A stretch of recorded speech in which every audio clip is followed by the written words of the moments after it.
to Bloody Good Horror, covering the best and worst of the horror genre since Halloween 2007. Listener discretion is advised.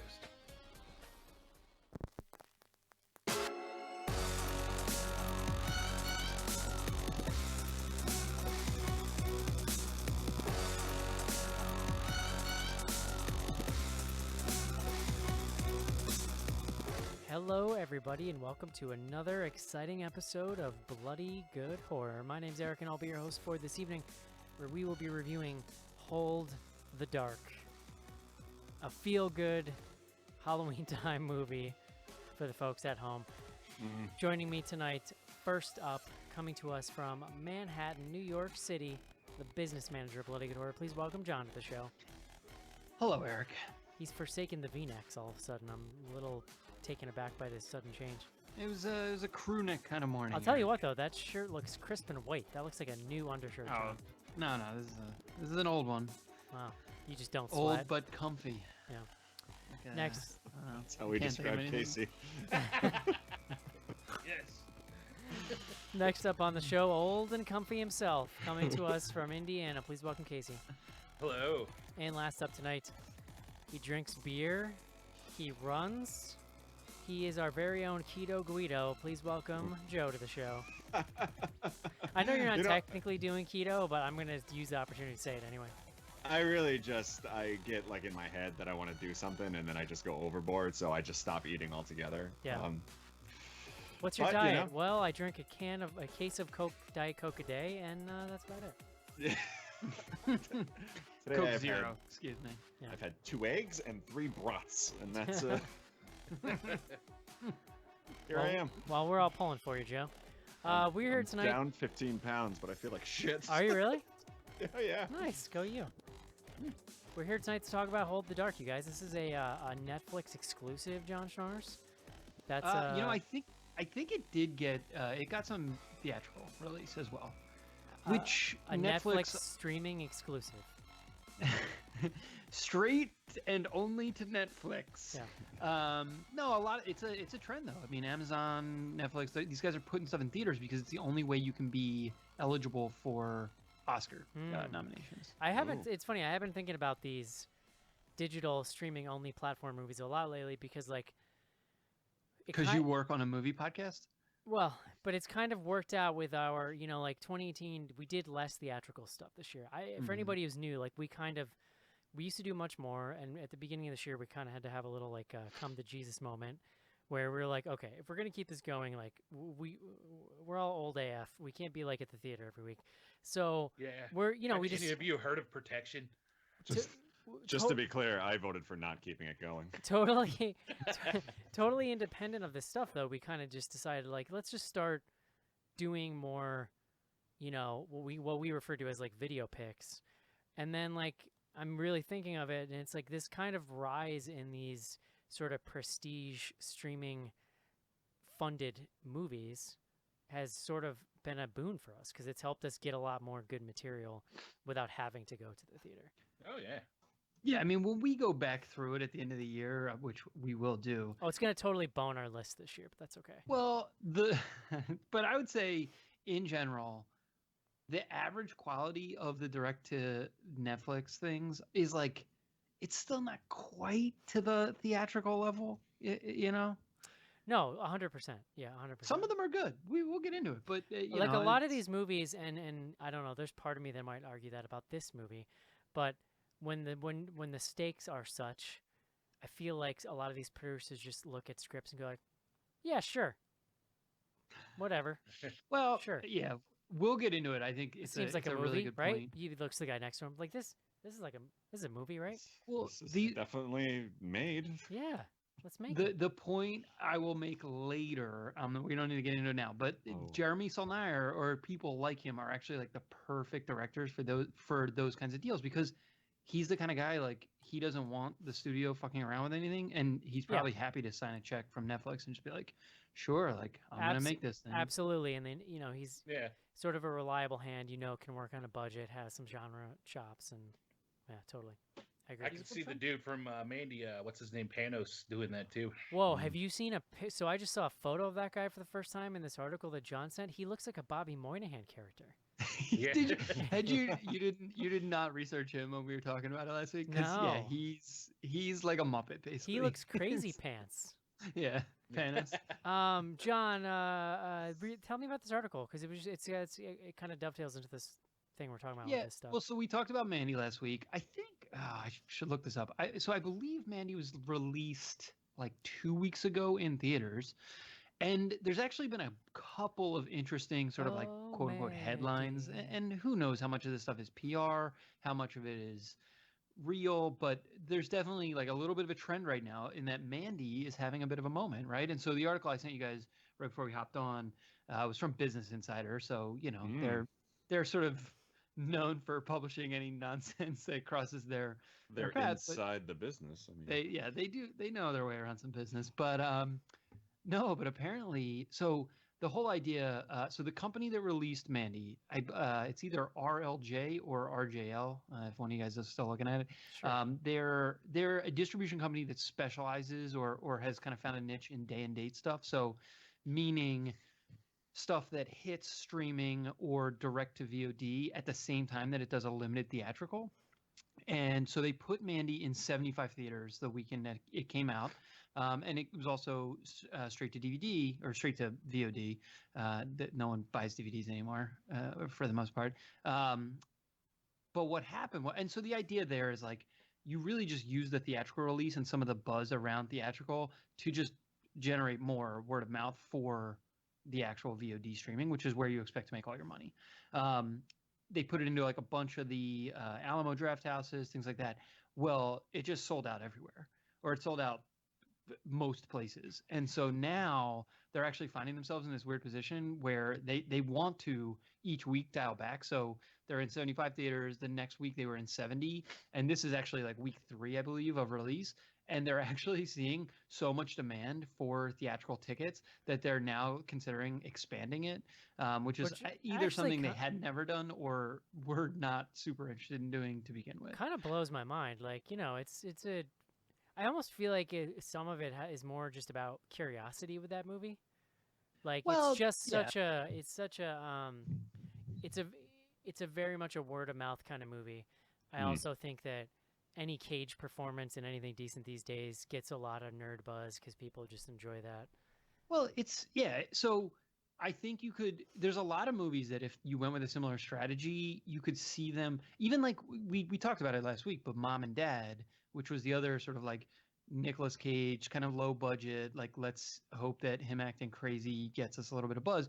The difference with this movie is that Panos, as we discussed, has just like this crazy aesthetic that a lot of people, so either you've got a bunch of people who have been exposed to it or been exposed to stuff like Jolly films and are just really excited to see something like that on the big screen and in a modern release, or people who haven't really been exposed to stuff like that and are just like, what the fuck is going on right now? And so then to your point, it's generating a ton of buzz. And so I don't know if you guys saw, there was a couple of funny elements. So apparently someone started Cheddar Goblin on Twitter. And they're like using that to do a bunch of the kind of like word of mouth. It's become like a pivot point for some of the theatrical kind of back and forth. I thought that was pretty good. That has to be someone involved. I mean, it does actually strike me as a movie that I probably would have liked it better had I seen it with an audience. I mean, it's definitely something that audience reactions would give a lot to. It's also just really visually striking in a way that I feel like would be really cool in a theater. Like all that color and hallucinatory stuff, sure. I think would be cool. The one moment in the article that cracked me up, though, is the Variety guy getting all frothed up and being like, trying to compare it. This could be the next Rocky Horror Picture Show. And it's like, all right, Variety, dude, take a chill pill, okay, buddy? I read that and I'm wondering, like, people like dancing the aisles to this or something? Like, it's funny because in the article, the writer says that their director kind of said something about it, but you can tell the way he framed the question that he asked him that, and he just kind of went, Yeah, sure, whatever. I don't know. And then the Yeah. guy's just like, he says it's gonna be the next Rocky Panos Horror was Picture like, Show. stop embarrassing Yeah, yourself no, with it's these questions. like it's a little ridiculous, but it's You know, the farthest that get would be a bunch of like, hipster dudes showing up in their tidy whities, and that's about it. yeah, Oof. it's interesting to be sure. Christ. Yeah. So, no, I thought it was interesting. The other article that I saw this morning, and I posted in the Slack channel, was so the other thing, and I don't think we talked about this last week at all, but Mandy is one of the first films. I mean, when I say first, like one of the first half dozen movies produced by the production company that was set up by Elijah Wood. And so he was credited. I mean, he's on the credits, if in the beginning of the film. But there was another article that was like, Elijah Wood, based on strength of Mandy in theatrical run, considering Oscar campaign for Nicolas Cage. I would live for that. And here's the Yeah. thing: this might be the year, John, because the Oscars are trying to be like cool and buzzworthy, man. Well, you saw they got rid of the popular movie category. Yeah, they pushed it. Oh, Right? they Like, did. postponed it, yeah. Oh, funny. What do you mean they pushed? They're just gonna like try to rework it for next year or something? Yeah, Yeah, I think they they were pretty like, much said like, Super dumb. yeah, like not this year, but they didn't completely nix the idea of doing it some other time. I mean, whatever. Here's the real thing. I don't give a shit about award shows. I haven't watched one in a decade. Like, who gives a f? But I did think that, even though this also got criticized, but like widening the Best Picture pool to then allow in stuff like Black Panther. You know what I mean? Like you do 10 movies, and Yeah. you can Yeah, give yeah. Black Panther a nod, and you're like, it's probably not going to win, but it's I mean, recognized. Get Out was nominated. Like they've Like gotten it to the point now, like where- yeah, I think recognizing that stuff, and then they can still be snooty and vote for their boring white people movies and The call it a day. I will pay for a real honest to God advertisement from one of the trade publications that says for your consideration and then just has the Nicolas Cage face, Oh, yeah. smeared Oh, across yeah. like that. It would just Sitting on the toilet in his underwear. screaming with a bottle of whiskey. Also, not that Yeah. it needs to be said, John, but Elijah Wood. It's just I feel like American Treasure. I feel like he's one of my people's best representatives, and by that I mean short, wispy Sure. people. Like pixie-esque people. Yeah. Pixie Men. Pixie men, sure, yeah. Would you say hobbitish? I aspire. He's doing something okay. Yeah. Yeah. You know? Did you just have a stroke? No, mid-sentence there? I'm trying to open up something on my computer, and it started being really loud, and I had this moment where I So couldn't. you're like, I'll be quiet. No, I Yeah. couldn't tell if you guys were Shh, hearing it'll it. hear me. because of the way my computer is wired for the show. I couldn't tell if you guys were hearing it. What I was bringing up actually is I wanted to see if you guys saw the new Fangoria cover, John. It's right here. Oh no, I did not. Came out today. The thing it's not hitting stores Uh, till the 10th, but they've brought back the old school film strip. And they've got articles from the original guys who started the magazine. So also I watched this like a video where these dudes were like opening them ahead of the like advanced issues. They're like books. It's like literally like it looks like a book. Oh, nice. So which makes me feel slightly better about the like $20. It's coming out 3 times quarterly or something, like 3 or 4 times a year. Yeah. I guess that's not- Volume 2, number 1. Yeah, because it's this, second time, John. So I don't The know. reboot. I think with the length, and if they're really focusing on the like making the articles timely, not timely, but like timeless, I guess is more the word I'm talking about. Right? You're like Yeah. The a opposite really of timely. like an interesting, but like horror news is not going to cut it, right? Because who gives a shit? You get on the internet every day. It's got to be like intellectual think pieces and like interesting, retrospectives and stuff like that. And the writing has to be good. Like that's my biggest issue with a lot of horror magazine stuff is like the writing is bad. Ideally, yes. The writing got- would be. You I got some thi- bold ideas. I think I'm gonna pick up this one, John, just out of curiosity. I guess there's a lot of Halloween stuff in there, which I'm excited Yeah. about. That's what it looks like. Okay, guys. This one looks pretty horror focused. Yeah. Uh, I hate you guys. we're off to a good start. All right, Joe. Why don't you talk about the BGH 5K since no one cares about my opening topics here? Oh fuck! I forgot all about that. Tough. Uh, It's your job, yeah, buddy. the Bloody Good Horror 5K taking place. Well, we're finally in October here, So it's taking place at the end of this month, and if I can get a calendar in front of me, I can tell you when. October 27th and 28th.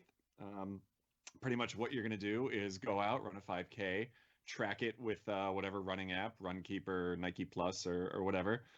Send us a screenshot of that, and maybe a screenshot of you actually running, or hey, just having a good time. And we will send you some fun prizes. If you want us to post your results, maybe we'll do that. Maybe we won't. God knows. It's the first time. We'll see where things go. Big whoop. You want to fight about it? Well, so what? Big deal. Who cares? We just did a giveaway this past weekend where we had people write in their favorite running song, and we totaled that up or put them all on one running playlist on Spotify, which you can find online. Skizbot won that, so we're sending them out some cool stuff.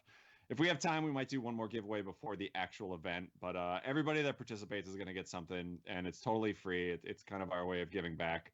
I am very excited about it. Seems like the response has been, pretty good. So it should be a good time.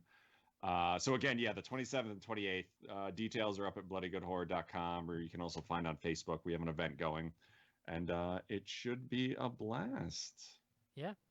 Lots of people on Slack talking about their training and posting pictures, and we had some people that were doing a training run like in what looked like an abandoned mine or something last weekend. God knows. Did you see that, Joe? Crazy. I did, yeah. They were, what was it, Arizona, I think? I don't have it in front of me, but no, it's been awesome. Like the Slack channel, if you guys aren't patron subscribers, like there's been a lot of talk on there, and it's been really great. I think people are really like motivating each other, which is good to hear. And I'm really excited about it, because I think when we came up with this idea, we weren't sure how many people would actually go out and do it, but it seems like we'll get a decent amount. So thanks everybody. Yeah, definitely. Ryan posted that in Slack, although he never offered, now that I look, like any details as to where the hell he is. So there you go. If we can find his home address, we will definitely tweet it out.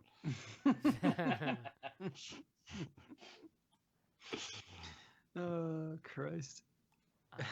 I don't. Do you want to take over the show, Joe?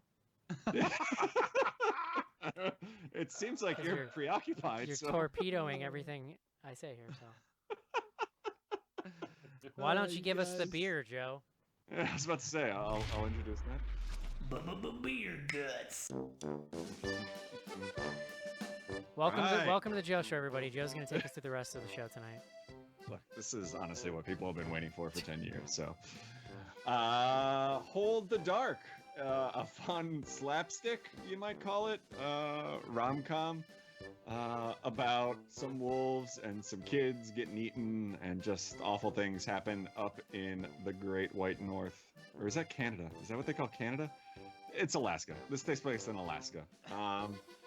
And Alaska apparently has like this booming beer scene, which I've never been, but I've heard about Alaskan brewing for a long time now. I think they've been floating around for a couple minutes. 1986, their site actually says. Based out of Juneau, Alaska. And the great thing is they distribute pretty far, so we can get their stuff down here.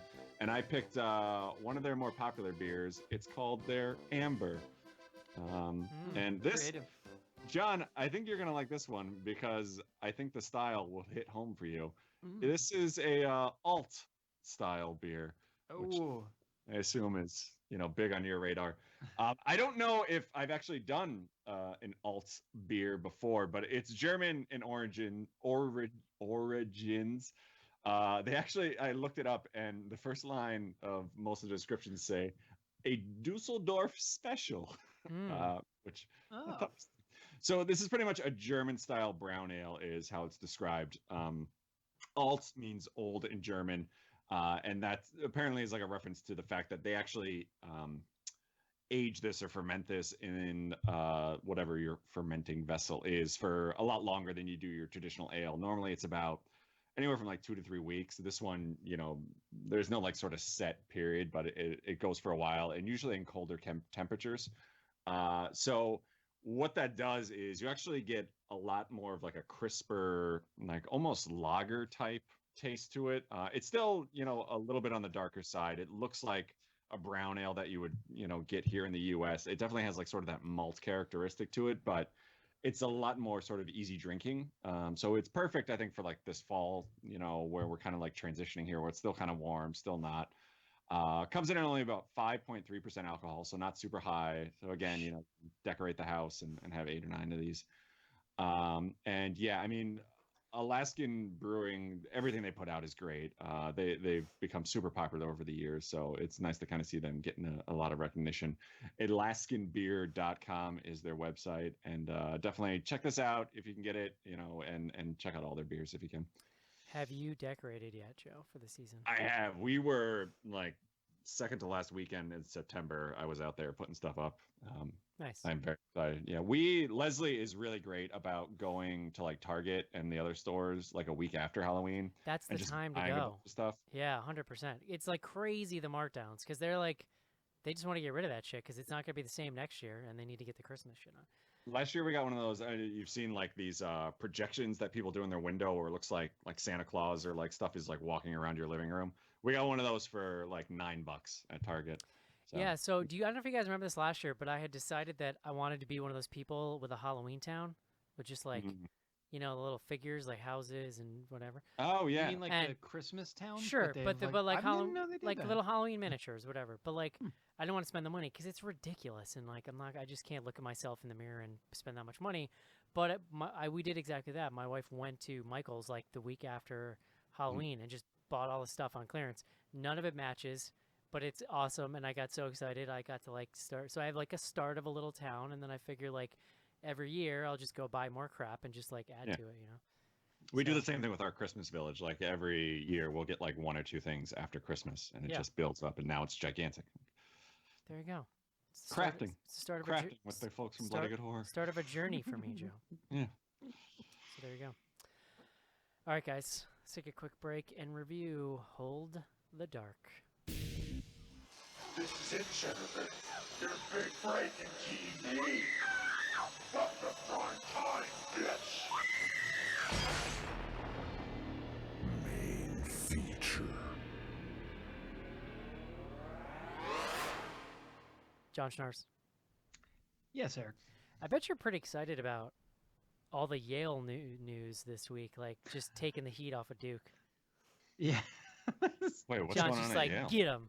Well, it's Kavanaugh. Yeah. That.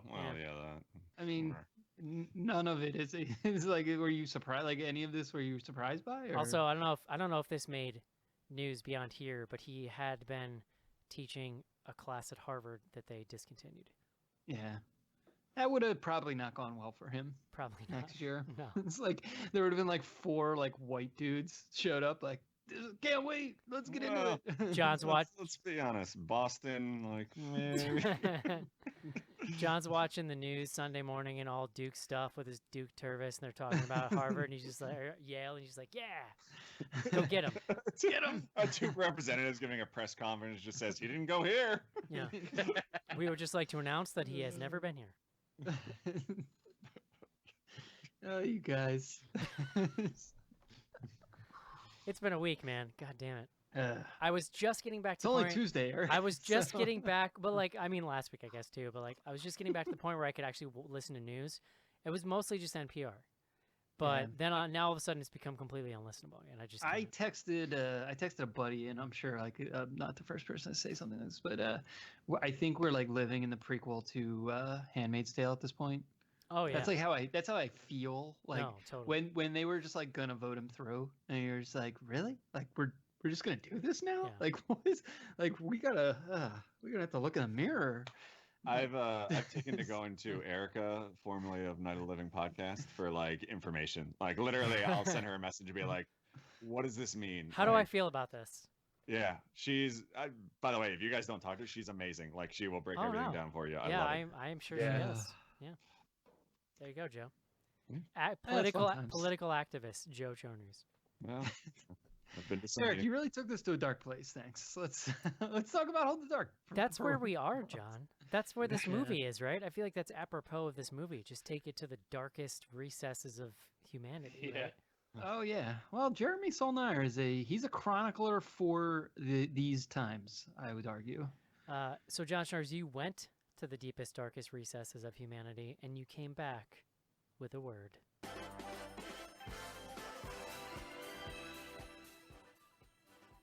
Yeah, unfortunately, today's word not really going to bring the mood up. I went with filicide. That's Filicide. Is that when you kill a horse? Huh? Is that when you kill a horse? No, no. It is in fact it is the killing of one's son or daughter. Oh. Yeah, I'm sorry, guys. Look, I didn't make the movie. I'm just bringing you the words. Filicide. That you have the definition. It comes to us from the Latin. The Latin for son is filius. The Latin for daughter is filia. And side, as you probably are aware, has to do with Kill. the murdering and whatnot. Yeah. So, so here we are. Murdering and whatnot. Yeah, filicide. Yeah, it's grim, but again, this film is a little grim. You want to get into it? Yeah, what do you got? So, Hold the Dark, the fourth feature from Jeremy Saulnier. I think it's worth talking about this as the collaboration team, Saulnier and then Macon Blair.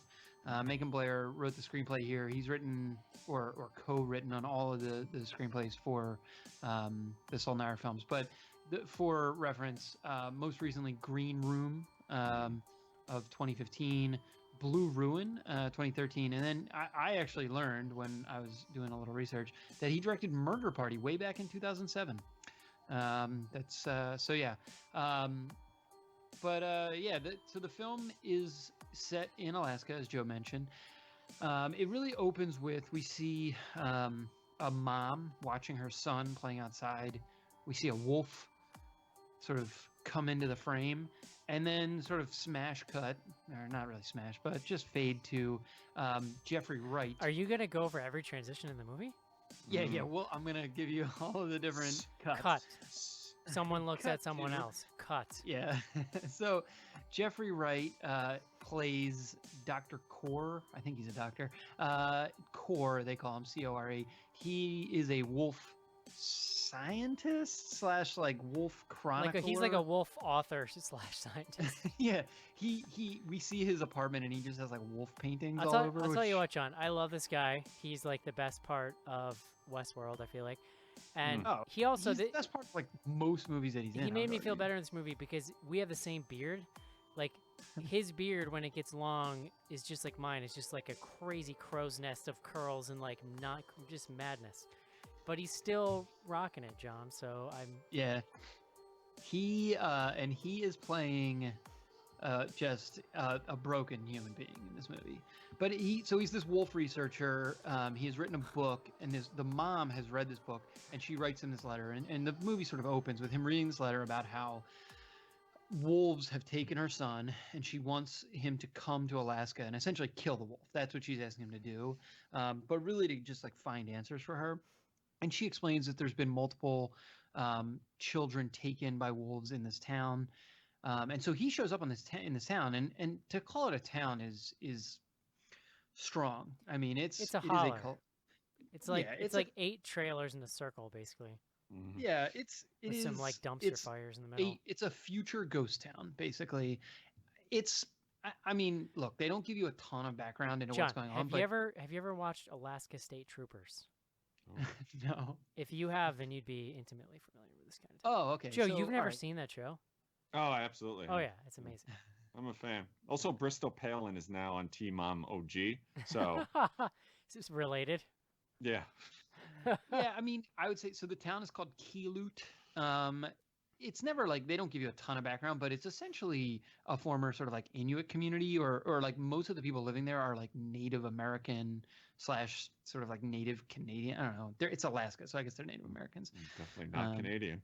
Well, Alaska when they were there was like just like Canada, probably. I don't know what we can get into this later.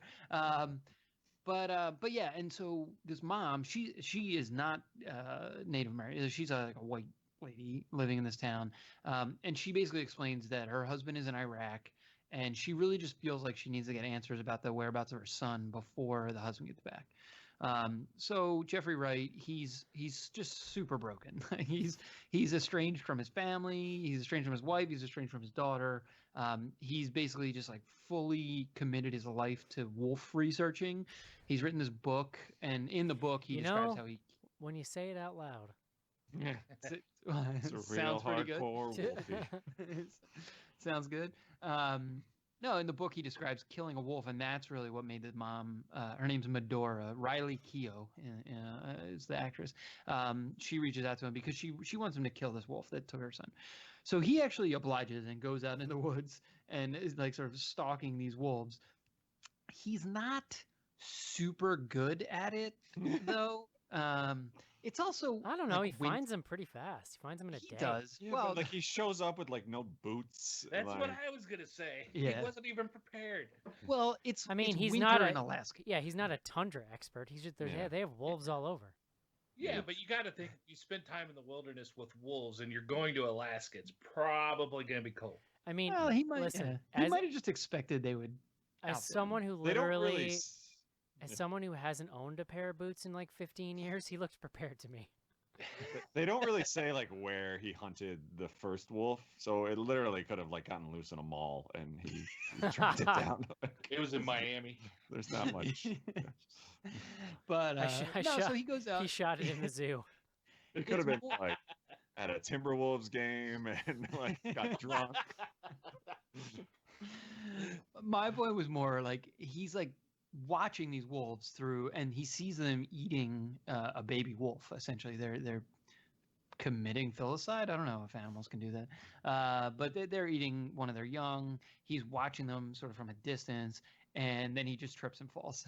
Like they 100% could have just eaten him alive at that point, but they don't. They leave him alone. He goes back into town. He has a extremely strange interaction with the mom where she's like talking to herself while she's taking a bath. I think, is it before or after when he sees the wolf? I think it was before. It might have been before. In any event, he has this extremely bizarre interaction where she is taking a bath, talking to herself. He gets in bed, sleeping on her couch. She comes out totally naked, but with this crazy mask on, and just like gets into bed with him. It's. I thought again, like Eric was joking when he asked you to like review this shot for shot, but all right. Yeah, Look, like it's all set up to say when he comes back, she's gone, and he instead finds that this door that had previously been locked is open. He goes downstairs, and the kid is dead. And smash cut. so no, basically, twist. He wasn't killed by a wolf. yeah. We quickly He's- learn he was killed by the mother. Right as this is happening, the father's returning from Iraq, where we've already seen he just loves to murder people. Well, And he's a broken man in his own way. and all these things collide and cause snowy sadness. it's weird that it Yeah. took John 35 minutes to describe the first 20 minutes of this movie. One day, Eric is gonna stop making me synopsize, and it'll be the happiest day of my life. So I'm happy here to we do go. it, but I basically have Alzheimer's these days, so I can't even remember what I saw. I only remember this because I saw it yesterday. Yeah, there's a lot of shit that No, happens in this movie. we're That's good. like sort of where I was getting a little tied up in the details. Yeah. So yeah. We're good. Hey, Joe, what'd you think of this? I enjoyed it. I mean, John kind of hinted at it at the beginning. Like, it's not a super easy film to watch. It's definitely very depressing. The weather's getting gloomy here in Chicago, so it's not like this is like a bright, happy thing that you're watching. They leave a lot up to your interpretation, and we'll kind of probably talk about that the more we get into spoilers. Like, I think today over email was where a lot of us kind of realized some of the things that were really going on in this. So I found that to be a little bit frustrating. Sarsgaard, his character, probably I had the most questions about, like his motivation, what he's actually doing, because there's just a lot of things that come out of left field, and I wasn't really sure what was going on. So I think I expected this to be a little more horror-y, quote unquote, because the trailer really kind of sets it up as like this guy going through the woods trying to track down these wolves. And at the end of the day, like that's really just like a small part of this. It's more the setup for the actual plot. Yeah, exactly. But I thought it looked great. I thought it looked beautiful. There's definitely some really tense moments. We'll talk about this sort of gunfight scene, which I thought was just amazing. So overall, I enjoyed it, but probably not as much as I thought I was going to. Yeah. Casey.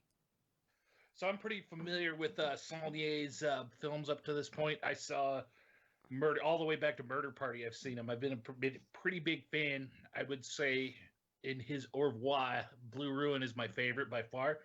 Oh wow. This one is, well, I'll just be out front with it. I didn't necessarily get it by the time this movie was done. I thought it was well acted. I thought it was, it looked amazing. And I could see like Saulnier's token style and everything going through this with the camera shots and the way it was laid out and the way the story unfolded. But there's just parts of this movie that we'll get into later that we talked about in the email and stuff completely blew by me. And so by the end of this, I just didn't really know what to make of it.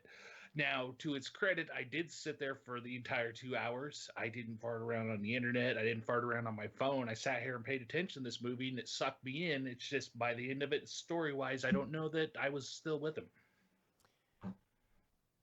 John. Yeah, so I came in with super high hopes. I loved the previous films, or at least Blue Ruin and Green Room, and I thought the trailer looked great. Sort of like Joe mentioned, you watched they put out a trailer maybe like the week before this came out, and they made it look like it was there was like a cult thing going on and like all kinds of like spooky, witchy stuff, and it's in there, but it's really much more of a sort of noir film. I mean, it actually is very much in line with Blue Ruin or Green Room in a lot of ways, right? It's grim, it's sort of like gruesome and violent, but it also has like a real sort of emotional and sort of character depth to it, which seems to kind of really be what Saulnier's like especially is. I mean, he's telling like stories that are just about different types of people than we normally see stories about. So I ended up liking this.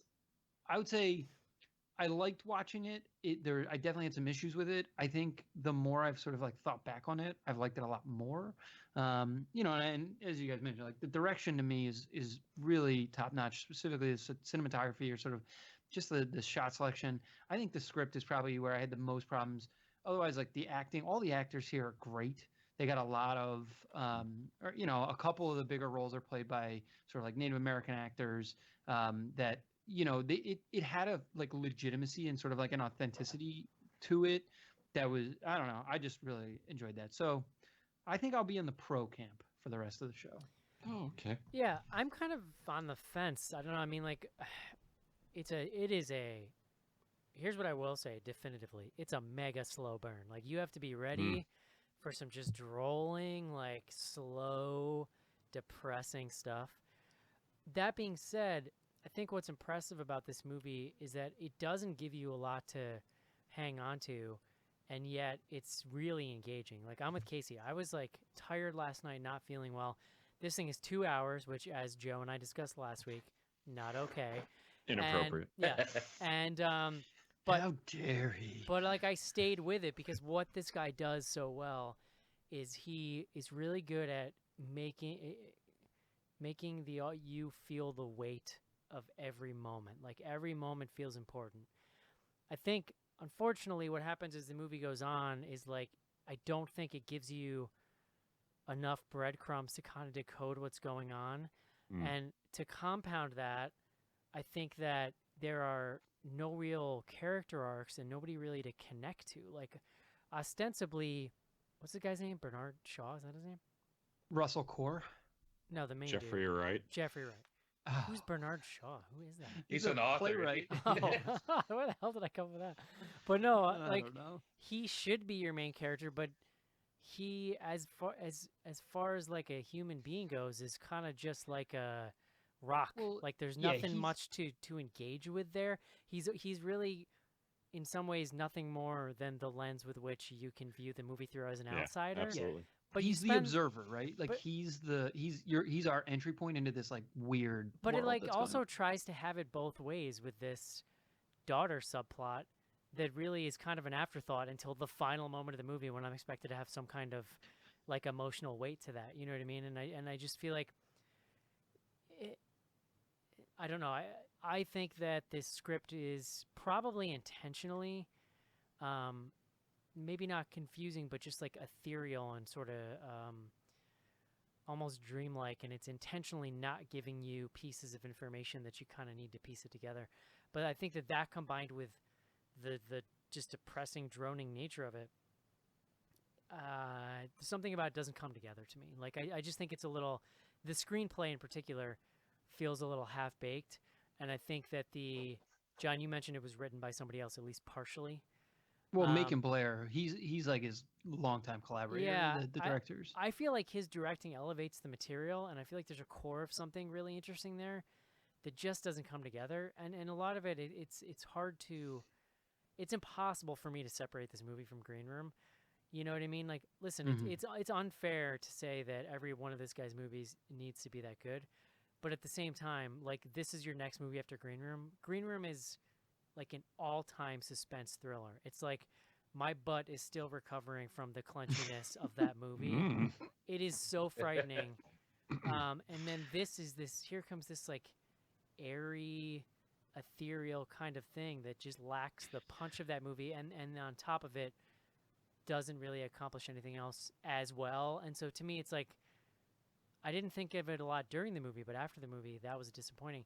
And then, my last thing I'll say is, like, I clearly did not understand what was happening in this movie, even though I felt like I did, because John sent out like an explainer, and to me, it's like, you got to be sitting there with your Little Orphan Annie decoder ring and like doing. Like, did she have a decoder ring? Well, She did, that's a Christmas story okay. reference, John. Come on. But like, I don't think that if you can go look up the like heady descriptions of what's going on with this movie, I dare anyone with a straight face to tell me that they followed that in this movie, and I don't want to hear it from you, Shinoris. Well, but there's not enough there for me. It's just like, unless you really go in just feeling like, okay, this is going to be an art house movie that is not going to tell me what's happening. You know? And I don't know if John mentioned, but this is based on a book, and apparently the book kind of explains things a little more kind of like flat out. Because there's definitely, and we'll talk about the twist. I don't know when we want to get into that, but like, there's something that John brought up over email today, and I was just like, that's fucking ridiculous. Like, I can't wait to hear you even explain this out of your ass. And then I started looking up like the meaning of this movie, and the first thing it does is say exactly what John was sort of thinking is happening here. It's the key. So, here's the big thing: the key pieces of dialogue for you to have put this together, and we'll talk about it in a little bit here, maybe exactly what it is. But like, this whole movie is spoken in hushed tones. Like, you gotta be right up to your TV with your ear out to hear this shit. Yeah. And if you miss one of these lines, that whole thread falls apart, basically. So I think let's put this part of the conversation to the side, because it's like worth talking about just like some of the other stuff before we get in, because we could spend the whole time talking about sort of what the movie's about, or where it wants to be. I think the criticism you made, Eric, that I wanted to just comment on really quickly though, was about the characters and the fact that there isn't really a main character. And while it's clear that the Jeffrey Wright character is sort of the main character, right? He is our entry point into the film. He's like sort of the perspective with which we're viewing the action for the most part. There's, that kind of breaks down a little bit. But I think more to the point, there's like a ton of killing in this movie. And ridiculous amount. Yeah. And at no point are you it's all great murder, by the way. Yeah. No, very, very if this well guy shot. is good at one thing, it's murder. I see what you did there. Well, and we need to have, there's like another conversation we need to have about Alexander Skarsgård. So the whole Skarsgård family apparently is like amazing actors, which I'm now learning, because I thought I don't think they're acting. Like, I honestly think this is him in real life. No, because he also was on that show. Big Little Lies. Yeah, Big like Little Lies. Yeah, and where he also played an abusive asshole. Like, I don't think this is acting. Like, he's just as terrifying in that movie. Yeah. I thought he was the guy who played Pennywise in It, but it's actually his brother. It's his younger brother. Yeah. The whole thing. Who again? Pretty sure that's just looks him. psychotic. Yeah, no, totally. But then their dad is awesome. Like Skellen, in any event, they're all pretty interesting people. No, but so like at a certain point, it really does become a movie about him and Russell Crowe, Jeffrey Wright. You also have that we haven't even mentioned. There's this police officer character who, also becomes almost like a third main character, although he's like very much aligned with Jeffrey Wright. So I do think that, again, the script is, I think it's intentionally, look, Macon Blair wrote both Green Room and Blue Ruin. Those are like much tighter scripts that like they're way more focused. They're sort of more action driven, you could say, although there's a ton of action in this.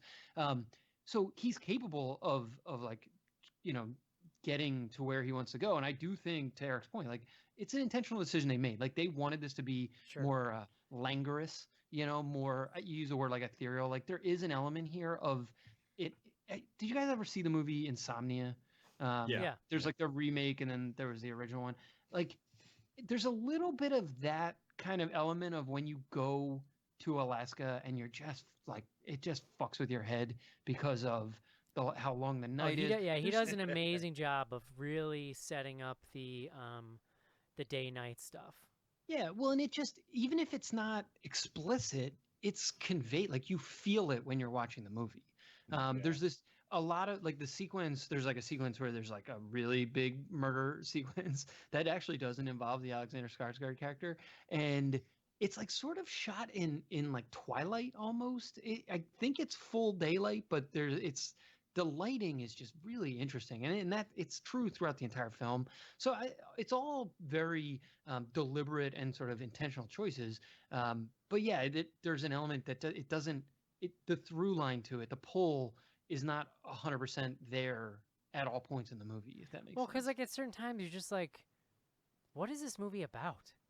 Yeah. Like, why is Jeffrey Wright still in this town? And like I get that on some level it's sympathy or wanting to protect the wife, but I could also make a really solid argument that he wouldn't have felt that way and he would have just ran away at this first sign of psycho murdering people. Yeah, there's a couple moments like that in this movie too, which I think I think John's right to the point about the through line, and there's a couple issues like Eric's talking about, because it shows up again, like where there's a scene with Alexander Skarsgård and the cops when some of the crazy stuff starts to kick off, to where it could have been completely avoided, which granted it wouldn't be as good of a movie, but some of the choices in this movie are questionable. And they don't really tell the story well enough to make them seem like reasonable actions for the character, I guess. I don't know. Yeah, I mean, I'm trying the not to big be thing too was spoiler. we get to this gunfight scene, which again, like I loved. Like I thought it was probably the best part of the movie. It goes on for like 20 minutes. Yeah, it's really long. And for some reason, Jeffrey Wright's character like hangs around. Like he has no gun. He has really no like vested interest in what's going down here, but he just kind of hangs out underneath the car. And to me, I was kind of like, why is this happening, or what the hell is he doing? And then you kind of get this weird dynamic where it almost seems like he's protected by everyone in the town. Even like the gunman who is like mowing down these cops, he's reloading, but he's also not really putting any effort to reloading so he can get Jeffrey Wright's character, even though he's shot everybody else in this scene, which is like 40 people. That scene's really interesting because it's to me, I feel like it's gonna be maybe the only thing or one of the things that I remember about this movie. Yeah. I think I'm gonna forget a lot of this, but it's just because it's the most Green Room-esque thing that happens in the whole movie in some ways. For sure. Of just like a gut punch of just visceral violence, and he's really good at setting up that physical tension.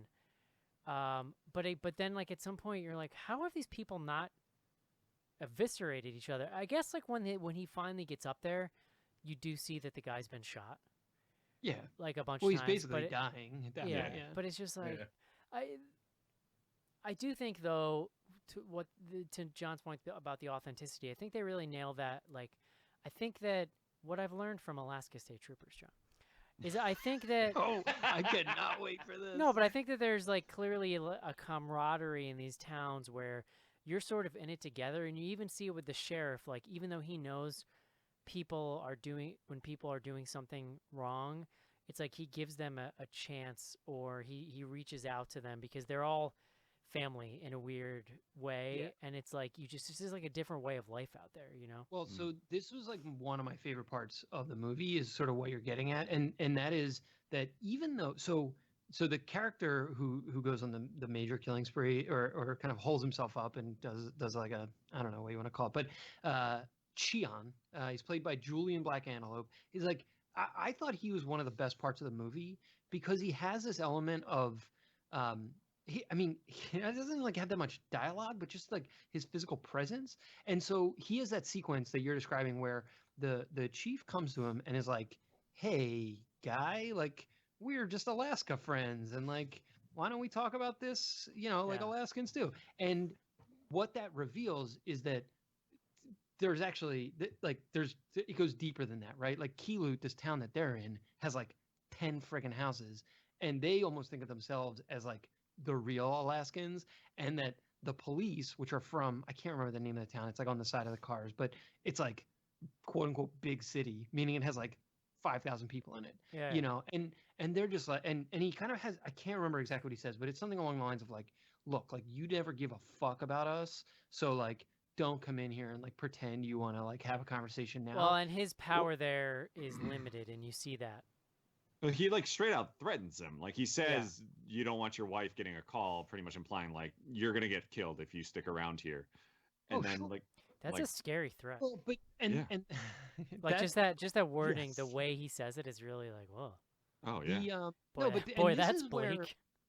this is like the other connection point to at least Blue Ruin and Green Room, and like the thing that I think Macon Blair and Jeremy Solnay are trying to do is, like, when I say they're telling stories, I said earlier, they're trying to tell stories about people that don't have stories told about. Like, you see Blue Ruin, it's really, I mean, that movie's whatever, 2010, something like that, but it's about sort of like opioid epidemic America in a way that like wasn't even being necessarily like talked about at that point. I mean, now it's like a big thing.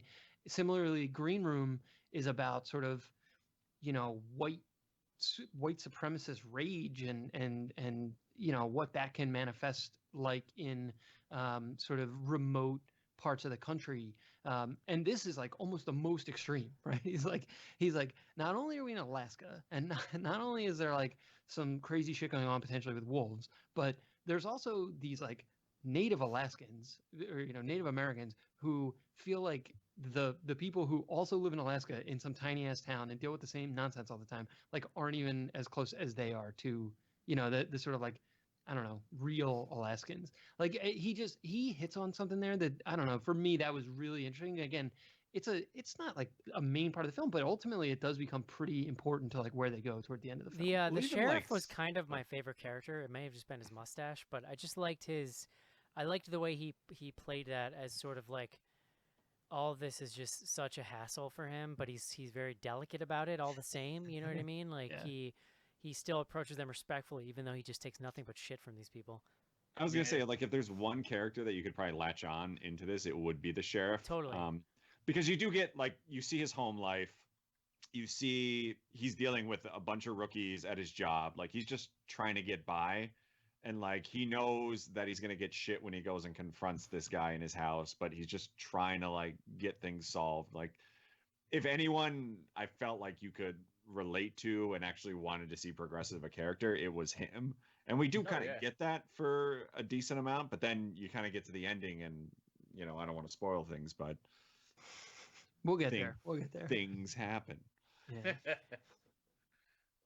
Yeah, Should we- I mean, I think you're right, and it really stands out too. That makes him a character you can latch on to, just as the way, like John hinted towards, as the way he approaches these people in this little town or this little village, because he knows that they're going to be problems, but at the same time, he respects that that's their land and they've been there, and he's just got to do the right thing, and he's going to approach as best as possible.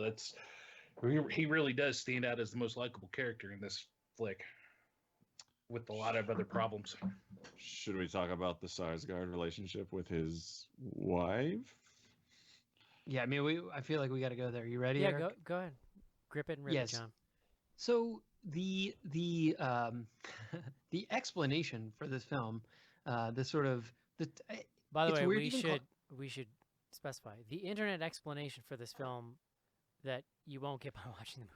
well, I was gonna say, right, like, it's funny to even call it a spoiler alert, because, like, to your guys' point, you can watch the movie and not get all the way there, and it doesn't, like, you can still kind of enjoy what you're dealing with, but essentially the sort of twist here is that Skarsgård, so Vernon, who is the husband who's come back, he's looking for his wife, he's murdering everyone in his path. What's revealed is that the wife who's killed the son is actually his sister, or according to the internet, his twin sister. And you know, to the point that you all have been making, like it's certainly there's never a moment where she's like, "I love you, brother," you know, or like something like they're not gonna like come out and say it.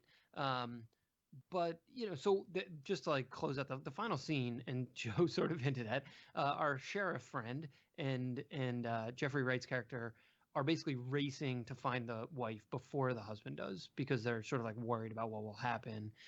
They realize that she's probably gone to this hot spring that she had told Jeffrey Wright about like pretty early on in the film. Unfortunately, the husband also knows that that's probably where she went. So they basically like all meet there right around the same time, and the cop gets an arrow through the neck. Pretty grisly, because it just like goes straight on through his neck. It's like hits the snow behind him. Before that, though, were you guys as uncomfortable with them landing a plane on a lake as I was? Like, They bounce. Yeah. That was great, though. I really like that. Yeah, Just it was that like sequence.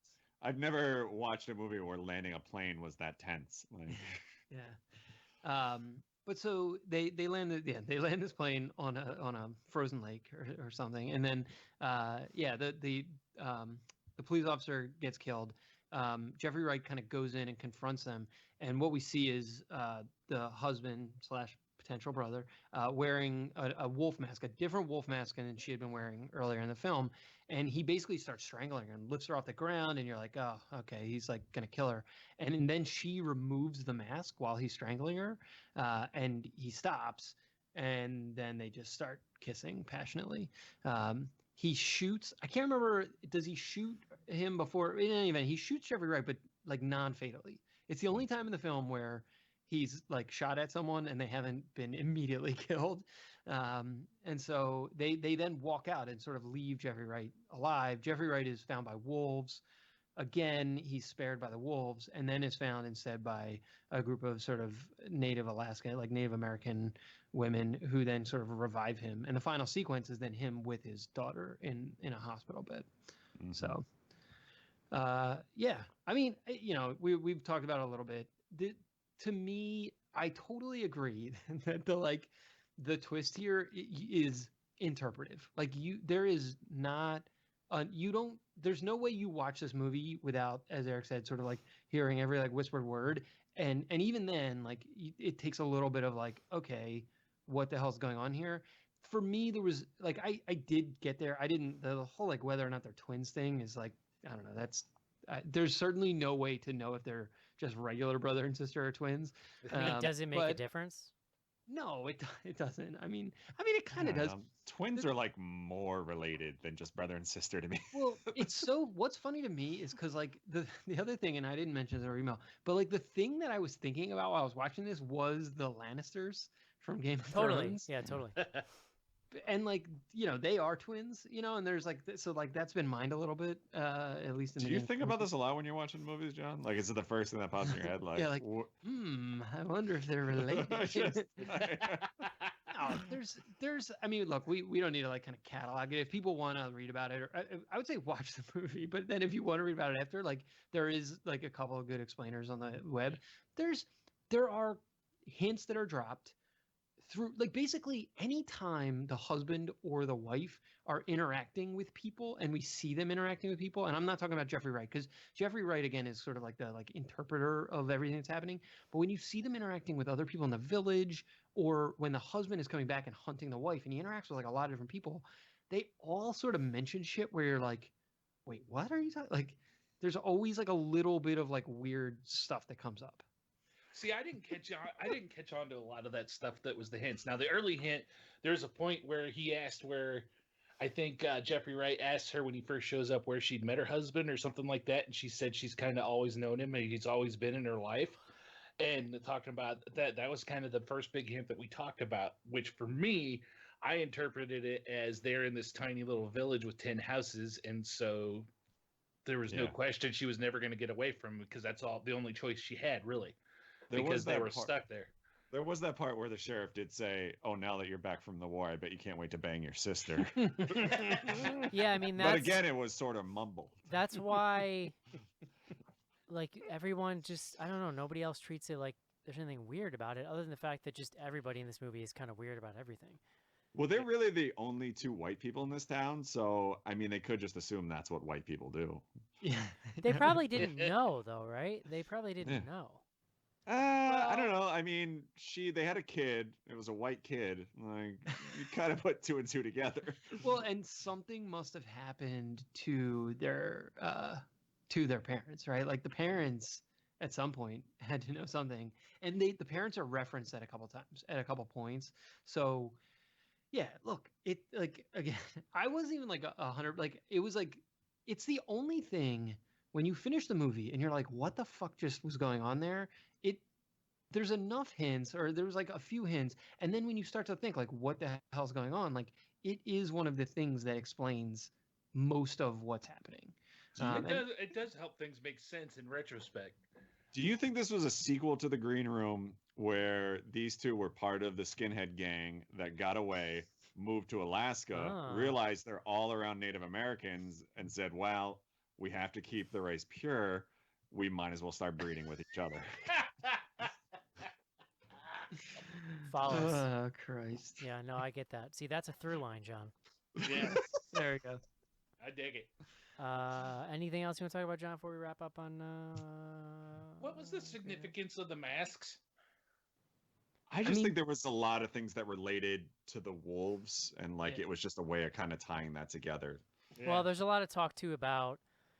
There's this I did pick up. Like, there's a lot of talk about the animals and humans and where the line is, like, or if there is a line.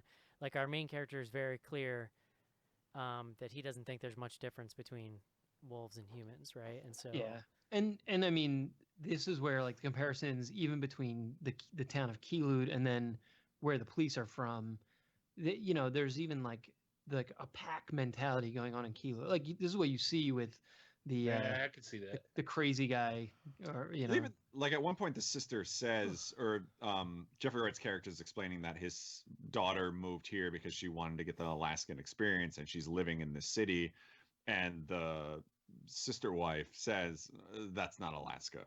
Yeah, she's living in like Anchorage because she's working. She's like a university professor or something. Yeah. So you say that the masks is to kind of point out that Kilu and the brother and sister and everybody are kind of like their own little pack of wolves. Yeah. It definitely I guess that makes sense. It's visually connecting them to the wolves. Or they're just straight up freaks. Yeah. They're that too. Yeah. It's the closest you can get to being a furry in the middle of Alaska. Yeah. Would you recommend this movie? Would you recommend this movie, John? Yeah, I would. Joe? I would, yeah. Casey? Yeah. That's a solid yes. I'd honestly, no. Okay. Like, I wouldn't watch this again. Shots fired. Yeah. I would definitely watch this again. Sure. Unless you're really. I won't, but I would. If you're really into. That's a better answer, Joe. Thank you. If you're really into curly beards, then maybe. And you may also want to listen. Jeffrey Wright is a treasure. You may also want to check out my blog. All right, guys, let's take a quick break and do some fan mail. He was a quiet guy, a bit of a loner, and a really big hockey fan. Let TNT give you the creeps with 5 of the best Friday the 13th movies, all in one night. Try and survive a Friday the 13th marathon, starting tomorrow night at 8 on TNT. Brought to you by Godzilla. This is Jake Busey. You're listening to the Bloody Good Horror Podcast.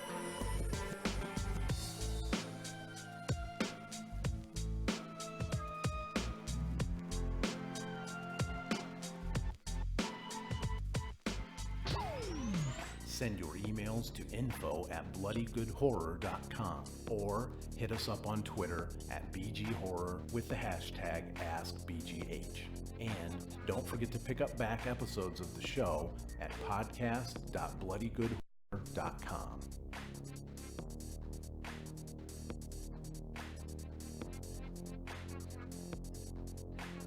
And we are back. John Schnorrs, you're on mute, bro. still on mute, bro. I hear him. Oh, I hear him too. no, never mind. I had you muted still. Sorry. You son of a bitch. Wait, you can do that? Yeah. You're just finding this out now, Joe? John, Yes. no fan mail. Oh, okay. info@bloodygoodhorror.com if you want to send some. We're also on Twitter. No fans. Huh? We got some tweets today, so that's good. We are monitoring 2 hashtags. The first, BGH Classics. So these are famous quotes famous to us or to one other person that come to us from classic episodes, which you can find by supporting Bloody Good Horror at patreon.com/bloodygoodhorror. The first from Skylar, our winner from the training competition last weekend. Nope. No, wait, No, Skizbot? Skizbot, yeah. His name's Skylar. Yeah, it's His him. name is Skylar? Yeah, at Skizbot on Twitter. Huh. Yeah, there you go. So Skylar says you thought his first name was Skiz. Literally, he sent me his name and address too, and I apparently did not comprehend it. There you go. So this actually isn't a quote, but it's amusing and something I was just thinking about the other day. So we can talk about it. It's episode 103, Book of Eli. 2010 is the year. Schnar says how they'll be cranking out those Avatar sequels super fast, so they should be in theaters real soon. That's not an exact quote. He didn't put quotes around it. That's amazing. So I was thinking about this the other day because someone on Instagram posted like a picture from, I guess, Disney World. There's like an Avatar land. There's an entire Avatar land in Animal Kingdom. So this is what I don't understand. Why have there not been Avatar sequels, but there's a fucking Avatar land? Like, is anyone like clamoring for Avatar land? I mean, I think they did the agreement all the way back when the first movie came out. And I mean, this stuff just obviously takes a long time, but supposedly there's like 4 more of these films being like produced at the same time or something ridiculous. Oh, these things are going to be so bad, and they're going to break records for flops. Like, because the problem is that people were really wowed. Like, I saw Avatar and was like, oh, that was kind of cool. It's been 10 years. Yeah, hasn't it's it? been a long, long Been a time. while. And people were really wowed by that technology. But then I feel like once everybody took a step back and really looked at it, they're like, oh, what is this? This is just like a shitty Dances with Wolves with like some 3D. Terrible. It's And terrible. 3D is nobody gives a crap about 3D anymore. So that can't be your selling point, you know. The only It's a counterpoint. joke. Like, literally, Avatar is a cultural joke now when you bring it up. Like, we all just laughed about it when you brought it up. You know what I mean? Yeah, I mean, I enjoyed watching it. I've only seen it once, and it was the first time I saw it in the theater. The only counterpoint is that James Cameron is kind of a baller. Like I agree with you that they will likely be bad. Sure. But like, look, go back through the filmography. Like, he literally, when he like puts his mind to making a movie, it's like a thing, you know. Like, he has not missed. I just think when they finally come out, people, and this is funny because now in another 10 years, you can look back on this show and be like, I mean, totally. Eric was totally wrong. But I'm just saying, like, I just feel like it's gonna come out and people are gonna be like exactly what Joe just. They're gonna be like, they're still doing Avatar movies. Well, that's I also just like at this point I feel was like the blown away excitement that there was the excitement is not going to be there. Whereas that first movie, it was buzz. Like, people were interested to see what it was all about. Well, it's probably going to be another 10 years before we see the second one anyways, at this rate. Yeah. But I got bets that the fourth one's going to be nothing but Cameron going down to the bottom of the Marianas Trench called Avatar 4. Well, one of them is, so I think part of the deal is that you're going to meet, in each movie, you're going to meet these, like, other groups on the planet, and one of them, like, lives underwater. Like, they mentioned that in the first movie. Eric, you know a ton about these future films that have been made for someone. I know a who lot, is, John. you know, I gotta running them say, down. that Avatar land, I do not give a shit about those movies, but that Avatar land is freaking bananas. It's amazing. Oh, really? Oh my god, they have a ride there where like pretty much you ride the Banshee, but like you have like the stuff all around you, so you can like feel it breathing on you. Like, it's unreal. And after you get off, you're kind of like, that sucks that that's an Avatar ride. Right. See, Joe's proving my point. Interesting. All right. Are there giant like Avatar people on stilts or something? Yeah, like it's the entire area looks amazing, but the entire time you're walking around thinking like, this is for a fucking movie. Nobody gives a shit about But from no, 10 years ago. for real though, are there like giant actors? There are, yeah, Like, they have. they're on They're still. just regular size. They're on and they have legit costumes stilts or on it. something. There are. I don't know if they still do it. I know that they were testing out like having people on stilts and stuff, but like they have like these little banshees you can buy and like they move on your shoulder and stuff. Like they nailed it. Like Joe, I it's feel like you would know this. If I just like say I want to like, I'm thinking to myself like I want to see what a thing at Disney's like. Can I just go on and like find a video tour of like a thing? oh, there's you can look through every ride, like every ride with the lights 'Cause on, then I don't like have to anything. Because like I'm curious, but then I don't have to spend like $4,000 to take my family to fucking Disney. Oh, World. you can absolutely. There's ride throughs of everything. Okay. There's those, and then like literally, this is gonna sound super nerdy, but like there's previous versions that like I'll go back and watch the ride throughs before like they change things. Like anything you want, you can find. Even Google Maps. Like if you look at Disney World on Google Maps, they have a street view where you can go around the park. Like Okay, I'm now watching Welcome to Pandora: The World of Avatar on Yeah. on YouTube. So there you go. yeah. All right. it's- So we've lost Eric now for the rest of the show. This is great. It's only 2 minutes, Uh, John. It's fine. Let's rip through. We got two more here. The next one from Monica, who has changed her name to Monstrous at Me Corazon Mi Amor. Ladies, if a guy has to keep promising you how awesome it's going to be, it's probably not. That is an Eric quote. Just pearls of wisdom from Eric. Well, I know that what was- this is from. If you'd like to know, Well, it's episode 18. The Burning. So if you The go back, Burning. if you go back to The Burning, there's a super like rapey character in The Burning who's trying to have sex with this one girl, and for 45 minutes of the movie, he's literally like cry begging her to have sex with him and telling her how good it's gonna be. It worked for me in high school. So And then when they Did do, not it for me. lasts like 10 seconds, and it's just like sort of a problematic storyline, John, when you look back on it. well, the whole 80s was a problematic decade. It's a problematic Turns time. out. Yeah, I was talking with people at work about like the Kavanaugh stuff because he was in high school in 1982, which is the year I was born. So it's good times. They were all born in like the 2000s. So last one, friendly Gaberhood Daddy Man at Biddlebrain. Episode 346, The Visit, in which we meet at Schnarr's Deep V. Eric says, also, Joe, you 100% see the grandmother nude. Mark says multiple times, and then Joe says, which is weird because I just was about to ask John to put his tits away when he's talking to us because I can't. ... So It's crazy that I could look back to the exact date I first saw you in a V-neck, John. Isn't that amazing? yeah, there you go. Yep, our buddy Biddlebrain or Brian Biddle something, Gaberhood. So yeah, that was a good one. The next the next Twitter hashtag we follow here, Ask BGH. We got a bunch of questions. Paul somebody at BDD Paul. Gosh, guys, you got to make these easier on me. Can you guys please never again discuss French peeing phenomena? What is that? I was wondering if Well, it was we on were a show I talking about- missed. We were talking about peeing outside one time, and I can't remember what the point about the French peeing Is was. that what wee means? Was it Mark that it was explaining that's called pee sauvage? It's like a trend of people peeing in the street or something. Yes, that could have been it. It was me, you, Who? Mark, and Sophie on that show. I don't know this Mark character you guys speak The of. city of lights has been blighted by public urination. Yeah, there you go.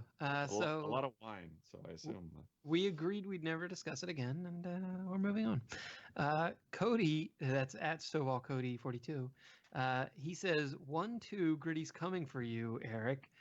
Would Eric spend a night alone in the Big Brother house with Gritty? Dude, I like Gritty. I don't know what people's problems are. I totally understand I'm in on why. Gritty, too. I understand why a kid would be terrified, but like, really, all they had to do was give him eyelids, right? It's the removal of the eyelids that makes him look like a meth head. Wait, but like- you didn't answer the question about whether or not you'd spend a night in the Big Brother house. Sure. All right, cool. I think it's also the fact that he's from Philadelphia that makes him look like a meth head.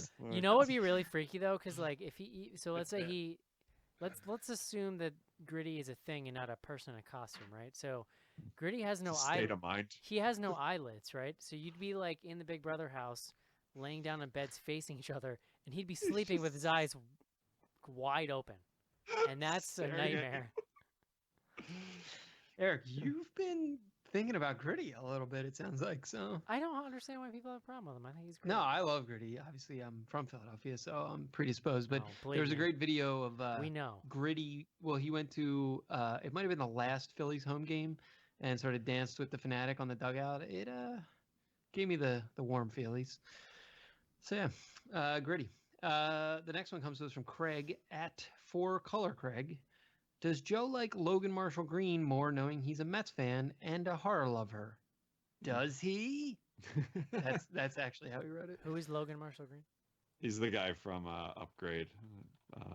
So yes, I do. Yeah.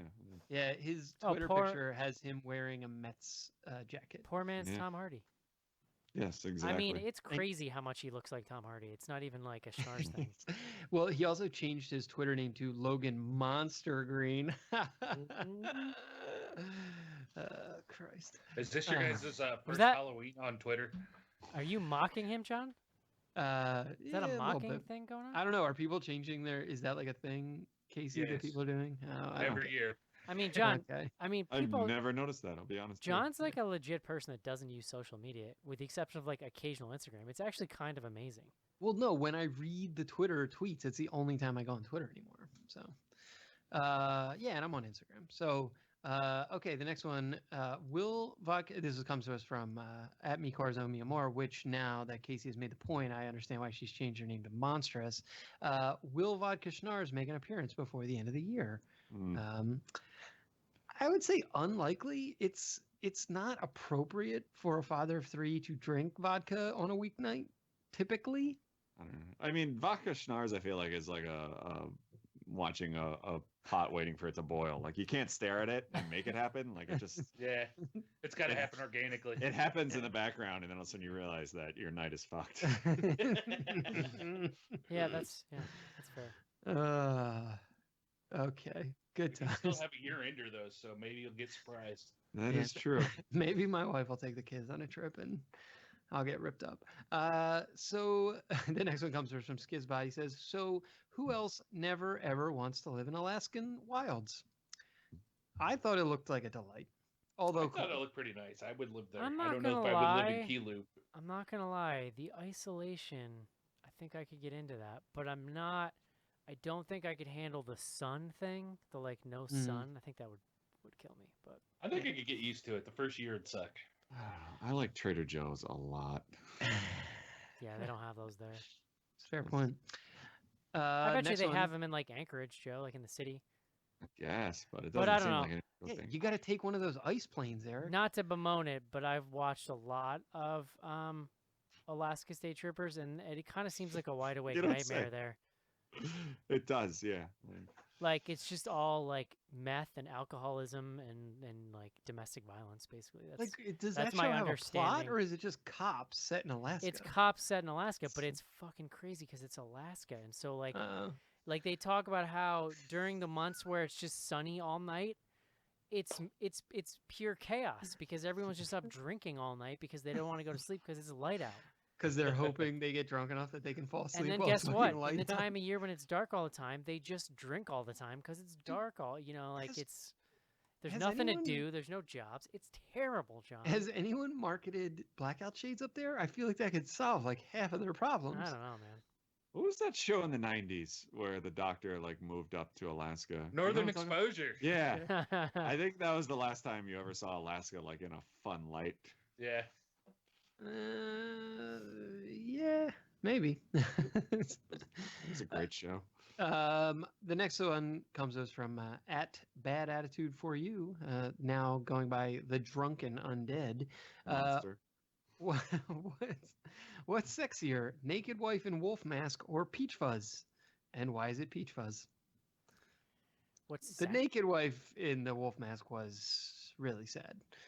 Really? It was not. I kind of got into it. Yeah, I had a, I mean, I had a, look, mo- she's like not taking away anything from Riley Keough or whatever. I had a moment which with it. really quick, Riley Keough, because I saw this when I was like going on IMDb, granddaughter of Elvis Presley. Oh Huh. shit. She's You know, her- which like you look at her, I think I actually kind of see it. Yeah. Yeah, I mean, I don't know. Yeah, so I was surprised. I did not put that. Well, her mom is, well, her grandmom's Priscilla, but then the mom's, I guess, Lisa Marie, and then I don't know. Yeah, so there She's you go. not Nick Cage's, is she? No, her dad's last name's Keogh. So I guess that makes sense. yeah. Right, because Nick Cage was married to. That was, that was for like a hot second, wasn't Yeah. it? Hey, a lot of things can happen in a hot second when you're Nick Cage. Fair point, Casey. I don't like to think about it. Got that wolf mask on.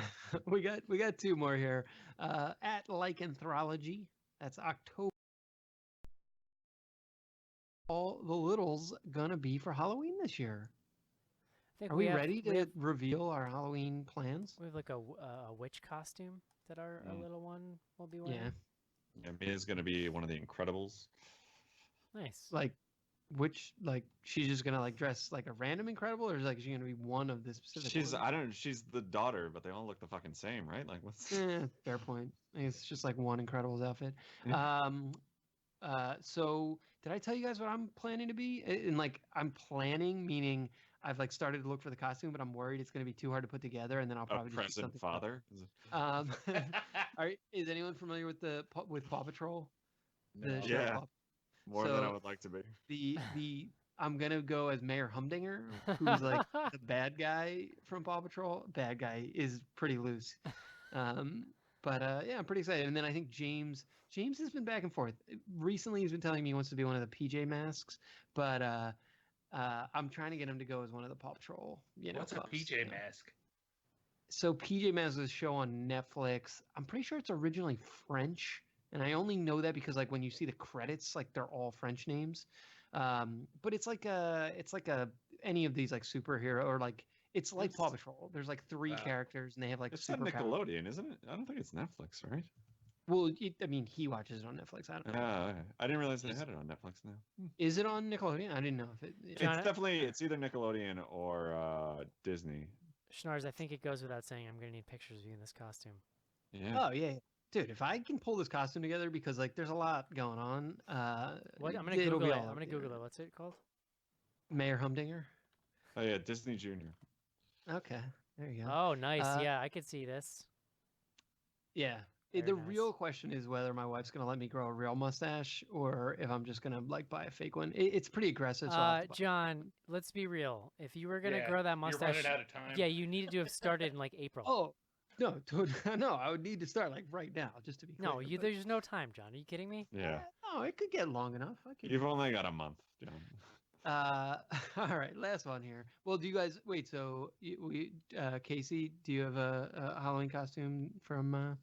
No, we don't have our theme figured out yet. It's been a rough couple months at the Criswell household with surgeries and work and stuff like that. So, and my little is going to be dressed as an Arby's manager that night. So, Do Oh, they not even? She man, I can't wear bet- some fun, I bet she is going to dress up, but I don't know what. I bet Arby's is a wild scene on Halloween night. Oh God.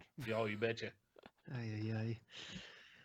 All right, last one. Robel, our buddy Robel, Roger, favorite Halloween themed, and he says non-candy food. Examples: Halloween Pop Tarts or Boo Berry.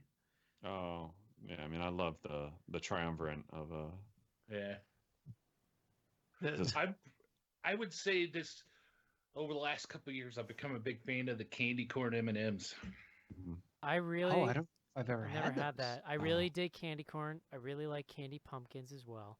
Did you say Did say- non-candy? He said non-candy food. Okay, so you're then I'm that's gonna true. go with Alright. the Little Debbie pumpkin sandwich situations with Ooh. the pumpkin gel Okay. inside. Oh yeah. Those are really I'll good. be honest. I don't care what your thoughts are. I love a pumpkin spice latte. They are delicious. A what? A latte? Pumpkin spice latte. When I was a kid, I have these great memories. My mom would make every year on Halloween these Halloween pumpkin cookies. It was like a pumpkin batter in the shape of a pumpkin. Everyone was big. It was like the size of your hand, and then everyone was frosted. And then we would put make a face with M&Ms or raisins or candy or something. Just a bomb of sugar, basically. Nice. And I would look forward to. I would make these things with her every year, and then eat one 2 a day, and just be dead by the time Halloween came around. It's pretty amazing. While it's close to candy, but it's not really candy. Every year, I look forward to roasted pumpkin seeds more than anything on Halloween night. I love them. I was just gonna go with pumpkin beer. I had a pumpkin last weekend while I was watching Hold the Dark. Actually, it was delightful. Great. But that's all we got. That's all the tweets. Okay. Joe, if someone wants to get involved with the BGH 5K, how would they do that? You don't even need to try. You just go out there and run on the 26th and 27th. But if you want info, go to bloodygoodhorror.com. There's a post there. Or if you go to our Facebook page, there are details there as well. Very nice. Also, don't forget, if you want to help support this show, you can check us out, patreon.com/bloodygoodhorror. As a gift for helping us out in that way, you get a free streaming live video of the show as we record every week. You also get access to our Slack, the back catalog on some levels, some other goodies, so check that out. And I hope everyone's enjoying their Halloween season, John. I genuinely hope so. You know, this is our time. Me John. too. This is the time to remember. To quote the great Sean Astin of the Goonies, this is our time. Yeah. So you may have noticed I'm here this week, John. I may not be Does here that mean next you're week. Definitely not here next week? Every week we go on, I feel like the chances are higher that I'm not going to be here next week. So we're going to do a weekend to get a show that's out. how it works. So there you go. But for now, I'm here. Yeah, we're probably watching Beast, which we were planning on watching this week before we realized Hold the Dark was coming out, and so look for that. Available on all your streaming platforms. There you go. I hope it's at least a little cheerier. Is it also depressing? Because I need a break. Can we just do like, can we just do Slender Man next week? Although I'm probably not here anyway. But I mean, is Tales from the Hood 2 out? Because we could do that. It comes out this weekend, I think. I'll double check. Sounds pretty good to me. All right, we might call an audible so that the little crybabies don't feel sad 2 weeks in a row, but otherwise... Let me double check that. But yeah, I'm pretty sure I just saw like a thing about it. I don't know where that's actually available though. Well, I was gonna say if it's not out on like streaming, then it's gonna be a problem. So, yeah. All right. Well, we'll figure it out. Check out Twitter. We always let you know, or Slack. You know, whatever. All right, guys. Hope you enjoyed the show. Yous. We'll talk to you next week. Later. Bye, everybody. Bye-bye.